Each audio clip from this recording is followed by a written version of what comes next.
नमस्कार बच्चों, यह वीडियो मैंने उन बच्चों के लिए बनाया है जो टेस्ट की तैयारी कर रहे हैं या फिर टेस्ट में थोड़े से कम अंक मिले हैं या टेस्ट में अच्छे नंबर मिले हैं या अपने जीवन में कुछ करना चाहते हैं, उनके लिए यह वीडियो मैंने बनाया है। तो वीडियो को अंत तक जरूर सुनना, और अगर वीडियो अच्छा लगे और ना भी लगे, मुझे इससे नहीं है मतलब कि मुझे व्यूज बढ़ाना है, आप ज़्यादा से ज़्यादा वीडियो को देखें। मैं अपना कुछ अनुभव आपके साथ शेयर करना चाहता हूँ। यदि आपने टेस्ट दिया और टेस्ट में कम नंबर आए तो आप चिंता मत करो, यह तो एक जीवन का संघर्ष है। हारते वो हैं जो लड़ते हैं, जो लड़ने से डरते हैं वो कभी हारते नहीं है? तो जितना बड़ा हमारा संघर्ष होता, जीत भी उतनी ही बड़ी होगी। संघर्ष के लिए इस तरह खड़े रहो कि एक पेड़ की तरह है। यदि हमारे जीवन में कोई संघर्ष है तो हम एक पेड़ की तरह खड़े रहें, और अगर गिरे तो एक बीज की तरह की वापस हम फिर से पेड़ बनकर खड़े हो जाए। तो आप लोग एक निराश भरी नहीं लाए और मन में कोई तनाव ना लाए।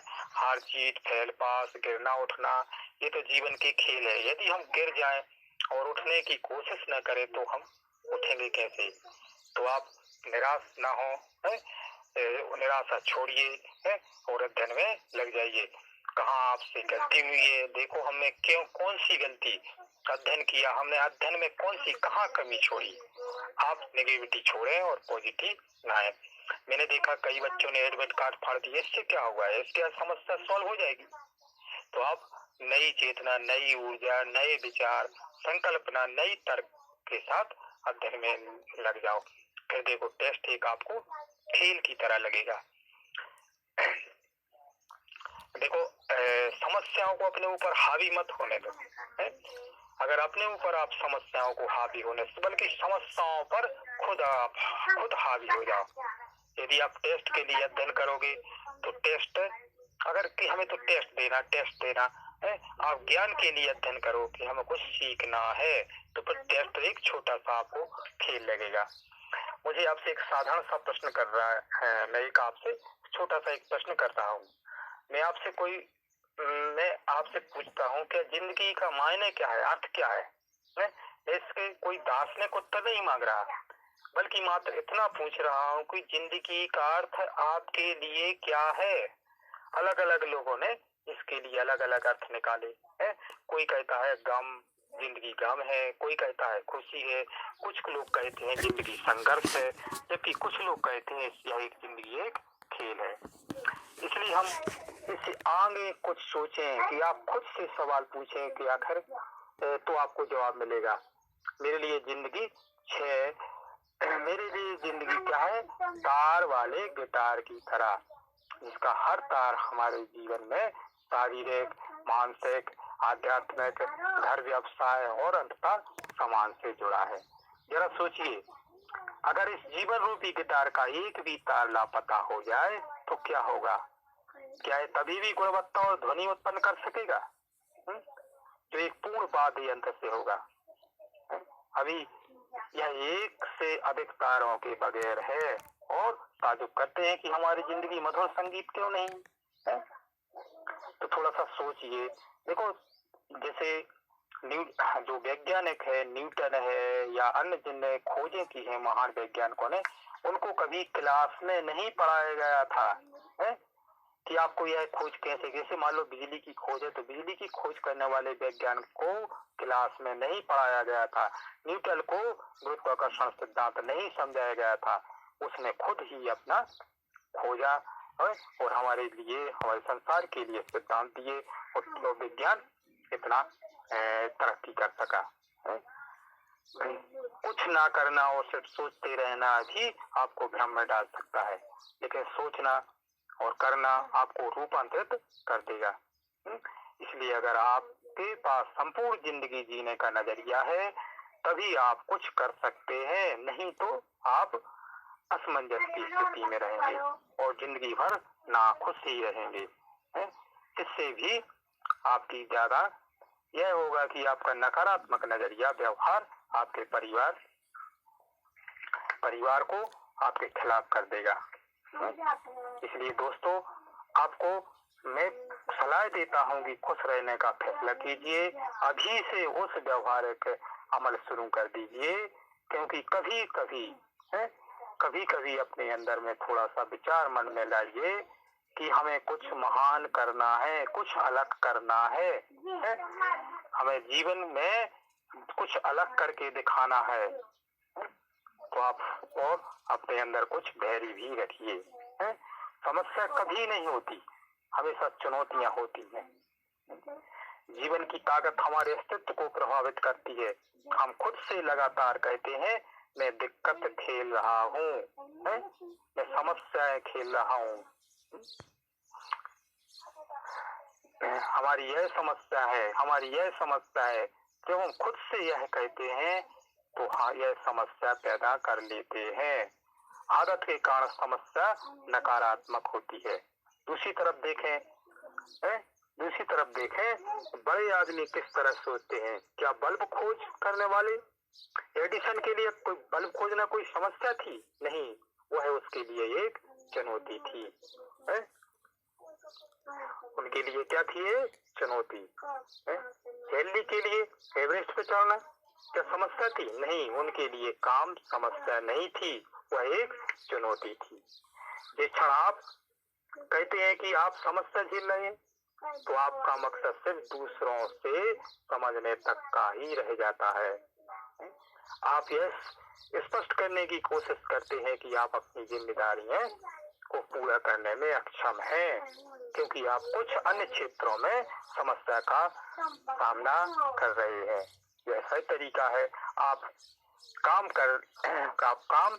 हमारे लिए चुनौती है। हर काम हमारे लिए चुनौती है। हर काम को चुनौती की तरह लीजिए, तभी आप पाएंगे कि आपके अंदर उत्साह का संचार हो रहा है। याद कीजिए, जब आप छोटे थे, बच्चा थे, तो थोड़ा सा बचपन की यादें याद कीजिए।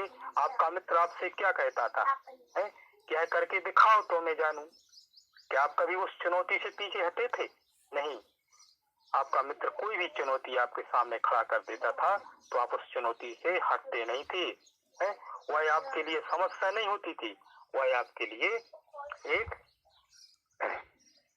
चुनौती होती थी, और आप भरपूर कोशिश करते थे कि आप मित्र ने जो कहा है वह हम करके ही दिखाएंगे। क्या आप कभी उस चुनौती से पीछे हटे? नहीं। इसी तरह आज हर काम को चुनौती की तरह लें, और एक बार यह आदत बन गई तो हमसे हर बार आनंद लेने लगेंगे, और आप समस्या कहना ही बंद कर देंगे, समस्या को चुनौती के रूप में लेने लगेंगे। मुझे विश्वास है कि ईश्वर हमारी परीक्षा लेने और हमें व्यस्त रखने के लिए हमारे सामने चुनौतियां खड़ा करता है। इसलिए हर समस्या को चुनौती समझकर स्वीकार करें और उस धैर्य व कड़ी मेहनत से काम करें, और तब कभी असफल नहीं होंगे। जिंदगी में परेशानियां और दुख के बादलों को हटाने के लिए हमें धैर्य की रोशनी जरूर डालनी पड़ती है। तो आप लोग एक निराशा भरी जीवन छोड़ दीजिए। नंबर कम मिले हैं, अंक कम मिले हैं, तो आप चिंता मत करिए। यह एक आपके जीवन का एक अंतिम टेस्ट नहीं है। ऐसे कई टेस्ट आप लोगों के जीवन में आएंगे, और जिन बच्चों को अच्छे मार्क्स मिले उनको मेरी शुभकामनाएं, उन भाई बहनों के लिए मेरी शुभकामनाएं, और जिनको कम मिले हैं वो तनाव और चिंताओं से मुक्ति लाएं। आधुनिक दवाइयों का द्वारा इलाज करने पर पाया गया कि 80% तकलीफें और बीमारियां दिमाग की होती हैं। इसका अर्थ यह है कि लोग इन लक्षणों को कल्पना करते हैं। इसका तात्पर्य कि स्वास्थ्य से जुड़े बहुत से मामले दबाव और तनाव से पैदा होते हैं।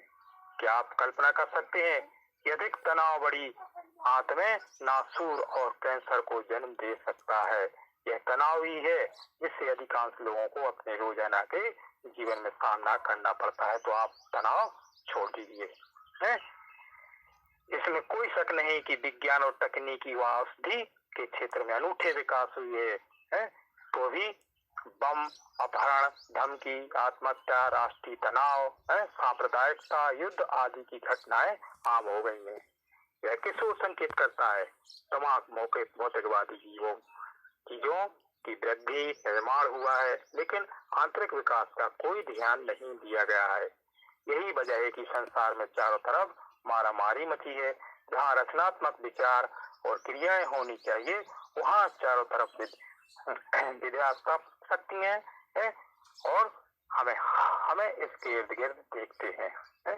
मुझे लगता है कि तनाव बहुत सी चीजों का कारण है, लेकिन उसमें कोई भी बाहरी नहीं है। यह परिस्थितियों पर प्रतिक्रिया करते हैं और परिस्थितियों को ही दोषी ठहराते हैं। जैसे रूस और यूक्रेन का युद्ध एक तनाव ही है। दोनों देश अपने ऊपर एक तनाव ले रहे हैं, तो भी हमारे बीच में कुछ ऐसे भाग्यशाली हैं जो तनाव से निपटना चाहते हैं। वे बाकियों की तरह क्यों प्रतिक्रिया करते हैं? वे जानते हैं कि परिस्थितियां हमें नियंत्रित करेंगी, बल्कि परिस्थितियों को नियंत्रित करने और हम ही इनको बढ़ावा देते हैं। तो अंदर अपने दिमाग में तनाव छोड़िए और जहाँ जिस क्षेत्र में एक कोई लक्ष्य बना लीजिए। एक लक्ष्य, ईश्वर ने सबके लिए कुछ ना कुछ खूबियां दी है, बस उसको निखारने की, उसको एक तार्किक विचार से आखिर सही क्या है, सही क्या है, उसके बारे में थोड़ा सा सोचिए और आप अध्ययन में लग जाइए। टेस्ट तो एक आपको एक खेल लगेगा। कोई भी टेस्ट हो, कॉम्पिटिटिव एग्जाम से आपके जीवन का ये अंतिम टेस्ट नहीं है। एक टेस्ट अंतिम नहीं है, तो इस तरह तनाव नहीं लेना और आगे अध्ययन में लग जाओ और आप सफल होगे।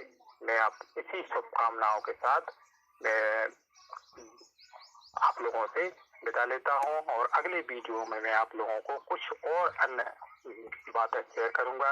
और देखिए, एक बात और अच्छे ध्यान से, आप एक अंदर अपने दिमाग में किसी प्रकार का तनाव नहीं लाना है। तो नमस्कार। एक तनाव एक हमारे जीवन की एक समस्या ही है। तनाव लाना मतलब एक हमारे जीवन की समस्या है। तो हमारे जितना आपका कोई बड़ा संघर्ष होगा, जीत उतनी ही आपकी बड़ी होगी। संघर्ष के लिए किस तरह खड़े हो जाओ?